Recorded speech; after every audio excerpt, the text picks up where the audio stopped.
Bien, pues seguimos con nuestro recorrido a lo largo de la historia del electromagnetismo y en el día de hoy vamos a hablar sobre el coche eléctrico, un invento que se enmarca muy bien dentro del contexto temporal que estamos tratando en los últimos vídeos. Y vosotros pensaréis, pero vamos a ver, si estamos hablando de la vida de Maxwell y de Faraday y de estos personajes que vivieron entre mediados y finales del siglo XIX, ¿qué pinta aquí el coche eléctrico? Pues sí pinta mucho porque en realidad el coche eléctrico es anterior al coche de gasolina, aunque parezca sorprendente. A ver, es verdad, yo reconozco que cuando a una persona le dicen coche eléctrico, pues inmediatamente piensa en BYD, en Tesla, en puntos de recarga rápida, en batería de litio y en estas cosas bastante modernas, digámoslo así. Pero pues nada más lejos de la realidad, es que nos tenemos que ir hasta el año 1800.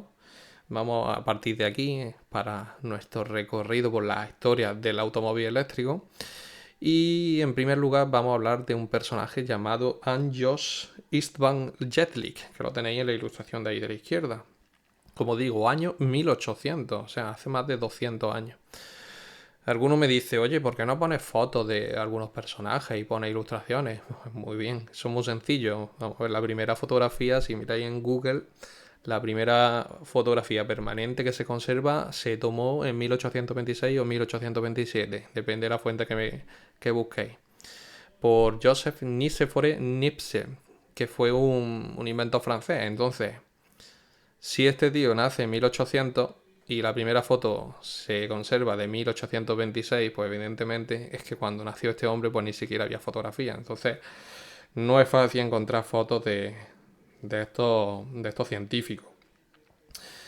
De todas formas, si alguno quiere, pues entrad en Google, le echáis una búsqueda y a ver si tenéis más suerte que yo y la encontráis. Pero yo no he visto fotografías de este hombre, así que os pongo la ilustración, os tenéis que conformar con eso. Bueno, ya está, pequeña reprimenda y seguimos con lo que íbamos. Hablando de la vida de Jetlik, que fue un físico, un ingeniero y un inventor que fue pionero en el electromagnetismo y también en la construcción de motores eléctricos.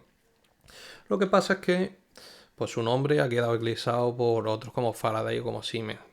¿Y por qué? Pues bueno, tiene un porqué. A ver, la cosa es que Jetlik fue un monje benedictino y estuvo además muy ligado al mundo académico. Fue profesor en la Universidad de Budapest desde el año 1840 hasta el 1878, o sea, más de 38 años. Pero bueno, ya venía realizando labores docentes en otros centros desde 1831. O sea, una vida prácticamente ligada, pues, a la iglesia y al mundo académico. Y la cosa es que Jetlik fue capaz con 28 años, es decir, en 1828, fue capaz de construir ya uno de los primeros motores eléctricos funcionales y además pues lo usó para accionar una rueda. Precisamente por eso estamos hablando aquí hoy de él, porque le puso la ruedecita al primer modelo de motor eléctrico funcional. Fijaros, mucho antes que otros experimentos realizados por Siemens o por Jacobi. Si os acordáis del vídeo de Faraday, pues es verdad que construyó una especie de motor eléctrico de corriente continua, pero acordaros que tenía ahí un vaso que le echaba mercurio, o sea, lo que demostró era que se podía conseguir un movimiento rotatorio a partir de la electricidad y de los campos magnéticos. Pero bueno, ese motor no era ni un motor ni nada. Con eso no se podía hacer nada, nada más que demostraciones. Este sí, este ya era un motorcillo como nosotros lo entendemos. Así que bueno, pues Jelly no construyó el coche eléctrico, no inventó un coche eléctrico como tal, pero sí que su trabajo pues dio pie a que luego otros más adelante pues ya pudieran aplicar el motor eléctrico al transporte. Fijaros si fue adelantado Jetlik, por cierto, en la ilustración de la derecha tenéis el motorcillo. Digo, fijaros si fue adelantado este personaje a su tiempo, que ya en 1861 presentó un generador eléctrico autoexcitado, que si os acordáis de lo que hablamos en el vídeo de Siemens, Siemens presentó su dinamo autoexcitada en el año 67, o sea, en 1867, 6 años después de que Jetlik inventara su dinamo autoexcitada. ¿Qué pasó ahí? ¿Por qué Siemens tuvo un gran éxito y ganó un montón de dinero y ahora tiene un pedazo de empresón vamos, que se construyó a partir de estos primeros ingenios? Y Jetlik pues no tiene nada, ni siquiera se recuerda su nombre en prácticamente ningún sitio. Pues varias cosas. A ver, hay que pensar que, como hemos dicho primero, Jet Li, que era un hombre ligado a la iglesia, era un monje benedictino, entonces pues su vida era muy austera y este hombre ni buscaba fama, ni buscaba dinero, ni buscaba riqueza, ni buscaba nada. Este hombre estaba ligado pues, a su mundo religioso y luego su vida era el mundo académico. Entonces, ¿qué pasa? Que el tío construía un montón de innovaciones, daba sus clases, se las enseñaba ya a sus alumnos en clase y luego, pues con todo eso, ¿qué hacía? Pues lo echaba al cajón y ya está. Ni hacía publicaciones internacionales, ni buscaba patentes, ni buscaba darlo a conocer, ni nada. Entonces, por desgracia, pues Jet Li realizó un montón de aportaciones muy grandes a la ciencia y sobre todo al mundo del electromagnetismo, pero bueno, nadie las conoce. Aunque en la actualidad pues está cambiando un poquillo porque ya en su país natal, en Hungría, sí que es verdad que lo reconocen como uno de los grandes científicos del país y le están empezando a dar publicidad, pero aún a día de hoy fuera sigue prácticamente sin reconocimiento. Por eso desde aquí pues lo ponemos como punto de partida por justicia un poco social y académica científica. Lo ponemos como primer punto de partida en nuestro recorrido por la historia del coche eléctrico. Breve historia del coche eléctrico, pero tampoco podemos hacer vídeos aquí que duren mucho. Seguimos, porque estamos hablando, como digo, que Jet Li nace en 1800 y presenta su motorcillo en 1827 y ya pronto, poquito después, en la década esta de los años 1830-1840, empiezan a aparecer otros personajes destacados. En concreto, vamos a hablar de uno que es americano, o sea, nos vamos al otro lado del charco. Vamos a hablar de Thomas Davenport. Thomas Davenport, que fue un estadounidense que no estaba ligado a la comunidad científica, este era un autodidacta 100%. De hecho, creo que era herrero, ¿vale? ¿Y qué le pasaba a Davenport? Pues tenía mucha curiosidad, le gustaba mucho el mundo del electromagnetismo y de la ciencia, y de hecho, pues asistió a una feria en la que vio un modelo de electroimán que lo había inventado Joseph Henry, lo había creado Joseph Henry. De este también habíamos hablado en el vídeo que hicimos sobre los electroimanes. Y a partir de lo que vio en esta feria, pues Davenport se la arregló para en 1834 tener ya listo un primer motor eléctrico de corriente continua, obviamente, que era funcional. Este fue el primer modelo de motor eléctrico de corriente continua funcional en Estados Unidos. Así que fijaros la importancia del personaje. Y estamos hablando encima de que este hombre era autodidacta 100%. Y no contento con crear el primer motor eléctrico de corriente continua, me repito un montón, de corriente continua funcional de Estados Unidos, pues no contento con esto, coge y en 1835, un año después simplemente, usa este motor para mover un pequeño vehículo eléctrico sobre una vía circular. Y pues este modelo se considera el primer ejemplo de vehículo eléctrico funcional. Lo que pasa es que no era práctico. Era más que nada un modelo, ¿vale? Una maquetilla. Pero bueno, que Davenport ya veía que ahí había chicha. Que el motor eléctrico que se podía aplicar sin problema al transporte.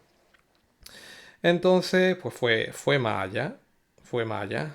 Se cogió en 1837, se lo dijo a su esposa, a Emily, y ambos, la pareja, pues se fueron a Washington. ¿Y qué iban buscando allí a Washington? Pues iban buscando la primera patente para un motor eléctrico de corriente continua de Estados Unidos. ¿Y la consiguió? Pues sí, la consiguió. La patente número 132, que está firmada por el mismísimo presidente de Estados Unidos de aquella época, que era Martin Van Buren. Y bueno, pues imaginaros, feliz con su patente. Y una vez que tienes la patente, ¿qué creéis que hace? Pues aunque el modelo de motor de Davenport todavía no era muy eficiente, sí que funcionaba. Entonces, con la patente y sabiendo que su motorcillo podía mover objetos, pues lo intentó aplicar a la industria y al transporte. ¿Y para eso qué necesitaba? Pues necesitaba inversores, porque Davenport el hombre que no tenía ni un duro, era un hombre pobre. Y aquí en su búsqueda de inversores, pues ahí fue donde chocó. Porque lo que pasaba por aquellos entonces, pues en esa época, era que la batería pues era bastante ineficiente y era hasta peligrosa. Entonces eso era una gran limitación. Y por otro lado, en la industria se seguía confiando mucho en el vapor como medio de energía para mover las máquinas. Entonces al final, pues Thomas Davenport ni tenía el apoyo económico, ni tenía ningún inversor fuerte que lo respaldara, ni tenía tampoco apoyo institucional. Y con todo eso, pues fracasó al final en su empresa. Y además, pues con todo esto se ve que tenía bastante mala suerte porque murió bastante joven. Si veis la fecha de su muerte en 1851, o sea, murió a los 48 años y pues sin fortuna ni reconocimiento. Aquí el sueño americano en este caso no se cumplió. Pero bueno, pues ya está, aquí estamos hablando de él, Thomas Davenport, un personaje que ha pasado a la historia y bueno, ya nos gustaría a muchos ser reconocidos como la primera persona que obtuvo una patente del motor eléctrico de corriente continua allá en Estados Unidos y posiblemente, ojo al dato, que posiblemente es la primera patente de este tipo en todo el mundo. Pasa que de eso no lo he podido, no he podido asegurarme de eso al 100%. A ver si lo buscáis por ahí y luego me lo decís.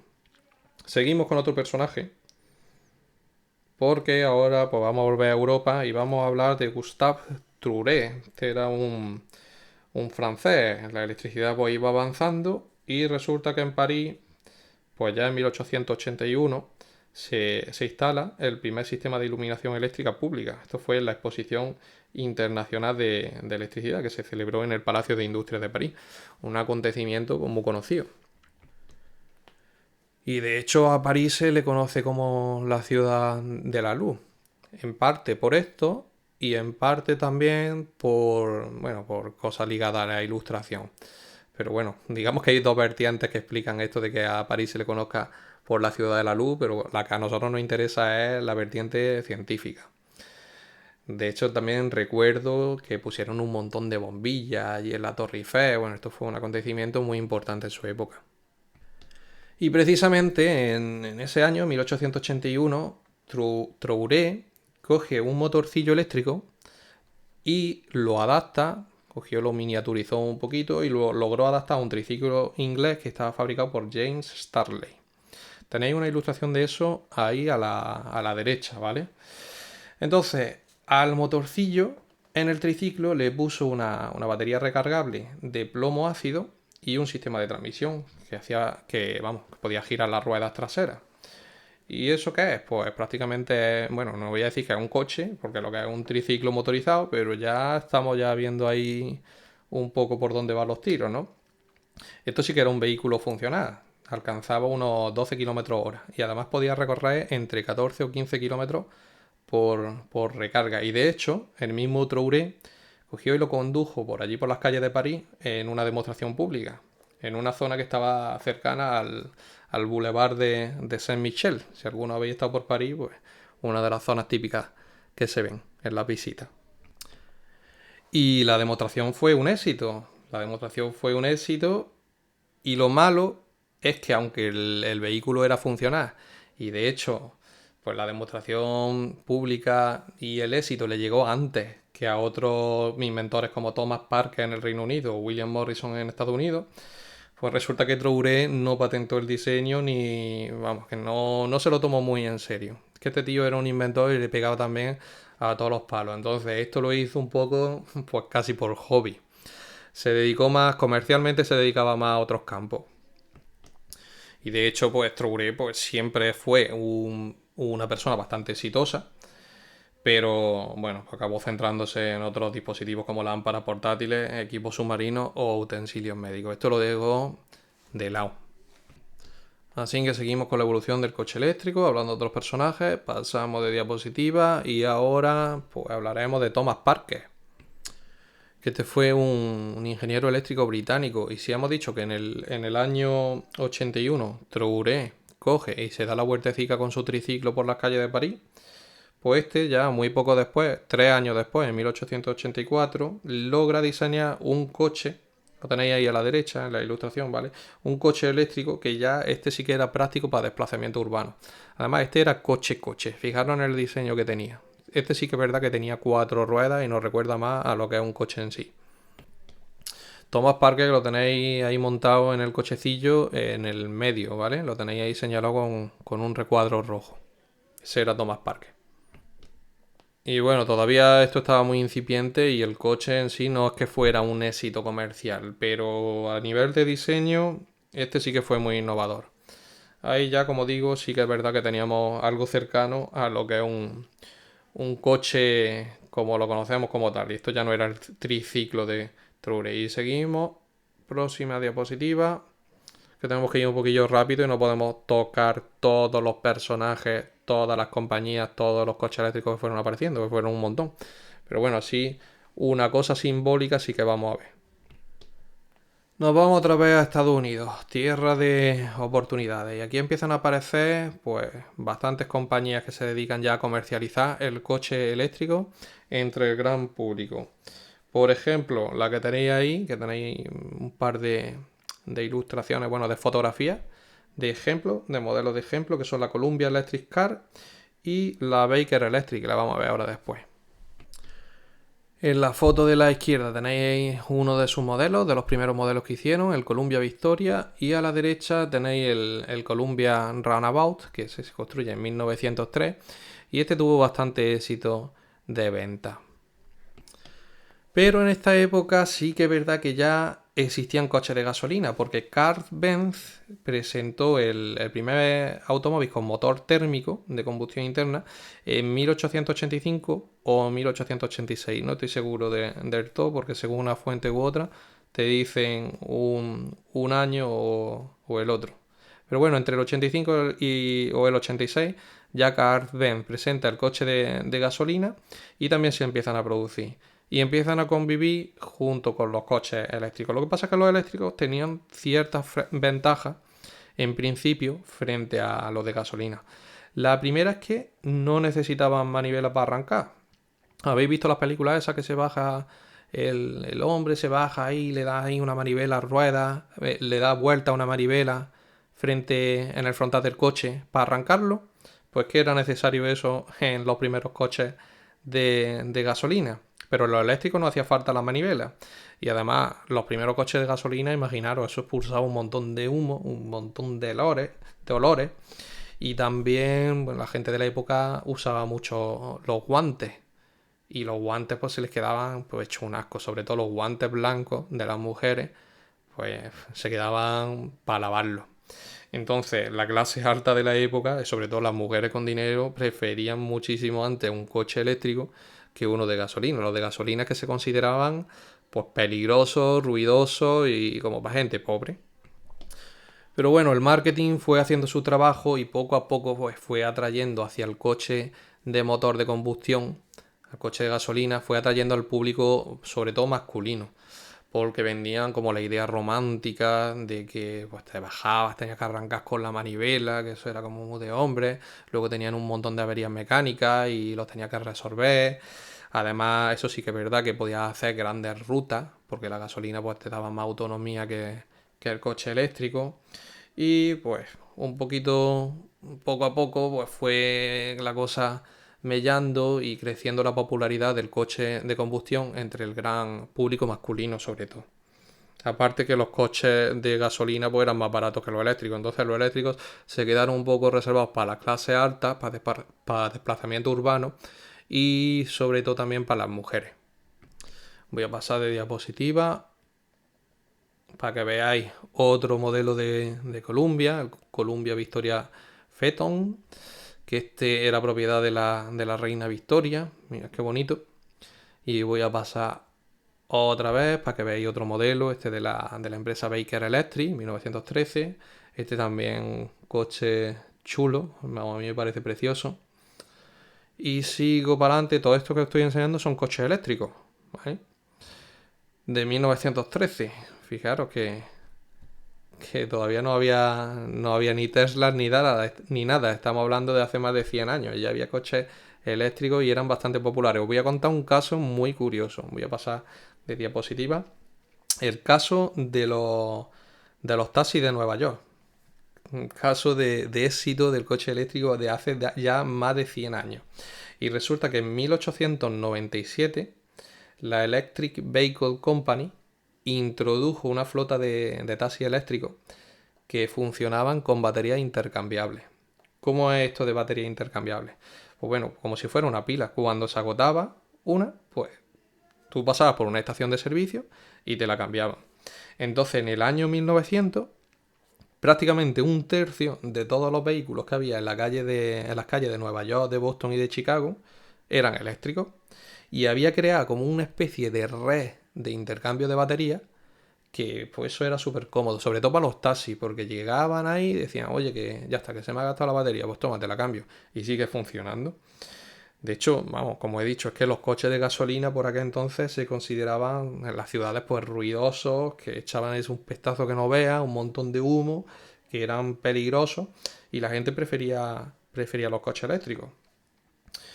Lo que pasa es que, bueno, las baterías de plomo ácido por aquello entonces sí que es verdad que ofrecían una autonomía ya entre 50 y 100 kilómetros, que eso no está mal. Eso para trayectos urbanos era suficiente. Incluso los modelos más, más avanzados de coches eléctricos pues tenían ya calefacción, tenían luz eléctrica interior y un montón de comodidades. El propio Edison, fijaros, el propio Thomas Alva Edison ya estaba convencido de que el futuro del coche era eléctrico. Y él mismo comenzó a desarrollar baterías de níquel y hierro que duraban más que la de plomo. Vamos, fijaros si estaba convencido que llegó a asociarse con Henry Ford para intentar producir un coche eléctrico barato en producción en cadena, en masa. Pero bueno, los tiempos no estaban para el coche eléctrico, porque precisamente llegó un acontecimiento que cambió todo. No fue simplemente este acontecimiento de lo que voy a hablar, pero contribuyó en gran medida y vino precisamente de la mano de Henry Ford. ¿Qué fue lo que pasó?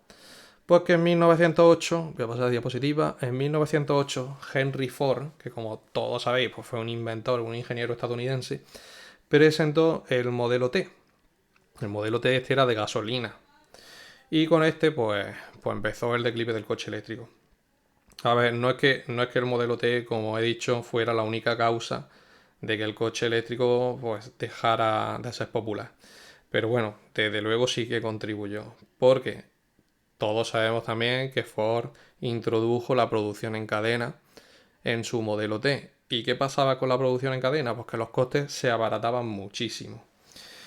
Fijaros, el modelo T se produjo desde 1908 hasta 1927 y en el inicio de la producción el modelo T costaba $850. $850 en 1908 a día de hoy vienen a ser unos 25.000 euros, teniendo en cuenta la inflación. Y llegó con el tiempo, el modelo T llegó a costar tan solo $260. En 1925 más o menos el modelo T costaba $260, que eso al cambio actualmente viene a ser unos 4.200 euros. Entonces, pues, imaginaros. Además que en 1914 el propio Henry Ford se hizo muy popular por introducir el sueldo de $5 entre sus trabajadores. $5 al día, me refiero. Esto venía a ser como el doble de lo que se venía cobrando en la época. Entonces, esto, pues, actualmente, con la inflación y con todo, esto actualmente viene a ser un sueldo de unos 1.900 euros. Fijaros que un trabajador de la industria de Ford cobraba, vamos a hablar de dinero al día de hoy, para que os hagáis una idea. El trabajador de la industria de Ford cobraba unos 1.900 euros al mes. Y su coche, el modelo T, en 1925 costaba unos 4.200 euros. ¿Qué quiere decir esto? Pues que cualquier trabajador que trabajara allí en Ford se podía permitir sin problema un coche de gasolina, un modelo T, que por cierto son preciosos. Fijar las fotografías. Son muy bonitos. Bonito, bueno, bonito y barato. Pues triunfó. En cambio, vamos a poner esto en contexto y en comparación con el coche eléctrico. Un, un coche eléctrico famoso de aquella época, el Detroit Electric, pues se te lo compraba entre 2.000 y 3.000 dólares. Eso era mucho más caro que el de Ford. Os estoy diciendo que el de Ford llegó a costar $260. O sea, necesitabas lo que te costaba 10 modelos T, 10 coches modelo T, eso es lo que te gastaba en un eléctrico. Y además de todo, pues tenía el problema de las baterías, que el coche eléctrico, pues vale, para entorno urbano estaba muy bien, pero para viajes fuera, para rutas largas, mal, porque red de recarga de baterías no había. En cambio, la industria del petróleo, eso, vamos, eso se expandió rapidísimo. Y ya, vamos, desde que empezaron a aparecer los coches primero de gasolina hasta que hubo una red extensa de gasolineras a lo largo de todo el país de Estados Unidos, que por cierto tenía petróleo bastante barato, pues pasó muy poco tiempo.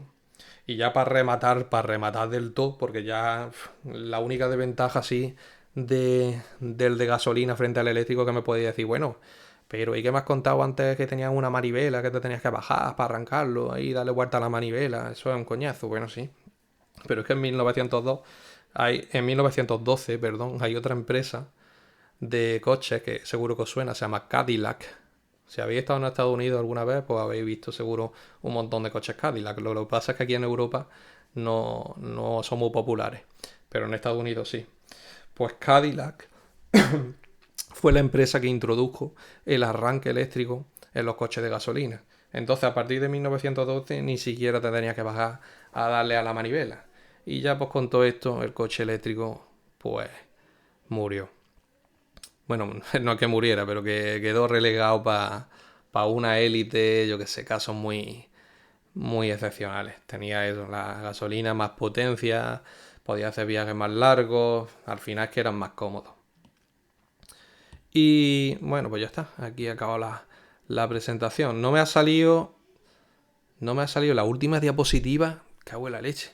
En la última diapositiva, que no sé por qué no está aquí, tenía una comparativa de coche eléctrico actual, un Tesla, con un coche de gasolina actual, un Dacia creo que era, más o menos del mismo rango de precio, obviamente.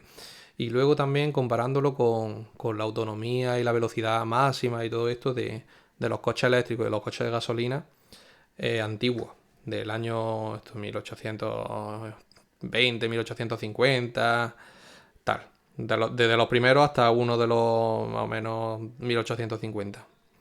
Pero no sé, no lo logro encontrar aquí.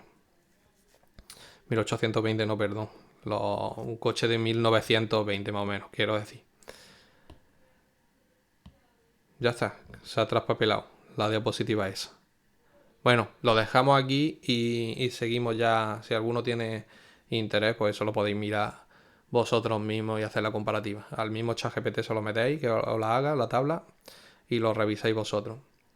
Lo dejamos aquí y seguimos con el próximo vídeo, que vamos a ya hablar de... Pues ya vienen Tesla y Edison. Son los próximos vídeos que vamos a hacer.